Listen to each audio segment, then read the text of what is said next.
কাচের গ্লাসে ভাপা পিঠা ভাবা যায়। একটা একটা করে কি বানাবো। কাচের গ্লাসে বানিয়েছি, 2টা বানিয়েছি, অনায়াসে 3-4 জনে খাওয়া যাবে। ঝামেলা কম, খুব সহজেই বানিয়ে নেওয়া যায়। সন্ধ্যা হলে আর দেরি কেন, কাচের গ্লাসেই বানিয়ে নিন ভাপা পিঠা। তো আমি 1 গ্লাস সুজি দিলাম আর 2 চামচ গুঁড়া দুধ দিলাম। তো গুঁড়া দুধটা অপশনাল, দিলে খেতে ভালো লাগবে। তারপর লবণ আর পানি দিয়ে একটা সুন্দর করে ব্যাটার বানিয়ে নিলাম। না একদম ঘন হবে, না একদম পাতলা হবে। অল্প অল্প পানি দিয়েছি, একসাথে বেশি পানি দিলে পাতলা হয়ে যেতে পারে। এখন আমি রেস্টে রেখে দেব 10 মিনিটের জন্য। আর এদিকে আমি ভাপা পিঠার জন্য যে ভিতরে পুর দিব, সেই পুরটা বানিয়ে নিচ্ছি। দিয়ে দিলাম চিনি, ক্যারামেল বানিয়ে নিচ্ছি। আপনারা চিনি বাদ দিয়ে গুড় দিয়েও বানাতে পারেন। তো আমার হাতের কাছে চিনি ছিল, চিনিটাই আমি গুড় বানিয়ে তারপর নারকেল দিয়ে দিলাম। এখন সুন্দর একটা পুর বানিয়ে নেব।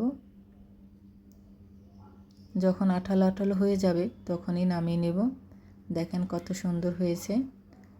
আর 10 মিনিট পরে তারপর 1 চামচ চিনি আর হাফ চামচেরও কম বেকিং সোডা ভালো করে মিশিয়ে নিলাম। মনে হচ্ছে একটু পানি লাগবে, এই 2 চামচের মতন পানি দিয়ে দিলাম।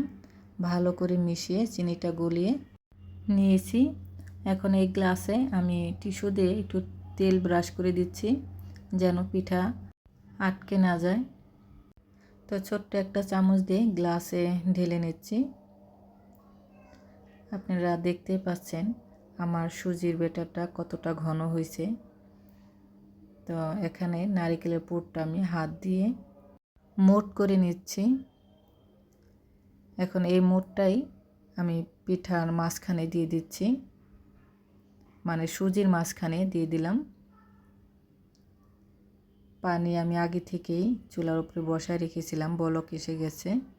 এখন গ্লাস দুটো দিয়ে আমি ঢাকনা দিয়ে ঢেকে দেব। 10 মিনিটের মতন সময় লাগবে, বেশি সময় লাগবে না। পিঠা হয়ে যাবে, খুব অল্প সময়ের মধ্যেই ভাপা পিঠা হয়ে যায়। দেখেন হয়ে গেছে মাত্র 10 মিনিট। আমি একটা কাঠি দিয়ে চেক করেছিলাম, আপনারাও কাঠি দিয়ে চেক করবেন যে পিঠা হয়েছে কিনা। যদি পিঠা হয়ে যায় কাঠির মধ্যে সুজি লাগবে না, আর যদি না হয় কাঠির মধ্যে সুজি লেগে যাবে। এই ভাপা পিঠা হতে একদমই সময় কম লাগে, 10 মিনিট, ঘড়ি দিয়ে 10 মিনিট, আর খুব হলে 15 মিনিট এর মধ্যেই ভাপা পিঠা হয়ে যায়। আমি একটা চাকু দিয়ে এখন পিস পিস করে কেটে নেব। ভাপা পিঠা কিন্তু গরম গরম খেতে বেশি ভালো লাগে।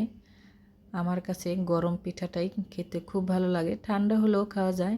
তো সন্ধ্যায় এরকম পিঠা বানিয়ে 2টা পিঠা বানালে অনায়াসে 2-3 জনে খেয়ে নিতে পারেন। নাস্তা হিসাবে বানাতেও খুব সহজ আর খেতেও দারুণ। খুবই অল্প সময়ের মধ্যে এই ভাপা পিঠাটা হয়ে যায়, কোনো ঝামেলা নেই। চালের গুঁড়োও প্রয়োজন পড়ে না, ঘরে সুজি থাকলেই বানিয়ে নিন এখন, আর গরম গরম বানিয়ে খান।